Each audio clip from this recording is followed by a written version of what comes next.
Hello guys, welcome back to my channel and हेर्नुहोस् आज चाहिँ क्लास भ्याएर आएर बिहानको मासुको अचार बनाउँदैछु। यो चाहिँ मसलाहरू तेल सबै थोक रेडी। अब कराही तताएर तेल हाल्दैछु, तोरीको तेल।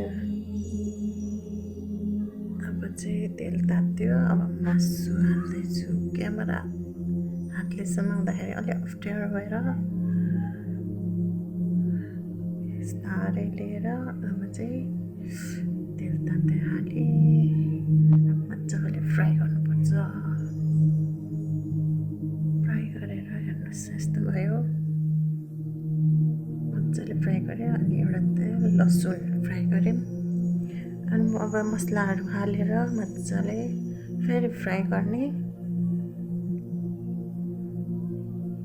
यो चाहिँ मासुको अचार फ्राई गरेर मजाले मसलाहरू भित्रसम्म नुनहरू मरमसला सबै भित्र हालेर हेर्नुहोस् यस्तो तेल निस्किने गरी बनायौँ। रेडी भयो। अब छोरीलाई चखाउन लाँदैछु कस्तो भयो टेस्ट गर्नको लागि। हेर्नुहोस् है, उसलाई मनपर्ने मासुको अचार उसलाई नै टेस्ट गर्न लगाएँ। ल छोरी टेस्ट गर। ल किन लाज माने कि, टेस्ट गरेर भन ल, खाएर हेर त।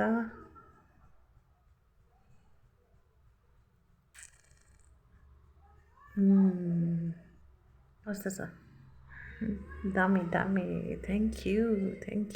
तिमीलाई मिठो लागे म खुसी। ल हेर्नुहोस् यस्तो भयो मासुको अचार अनि लोकल कुखुराको मासुको झोल। अब खाना हालेर खानासँग गम गम खाने हो गाइस। Thank you.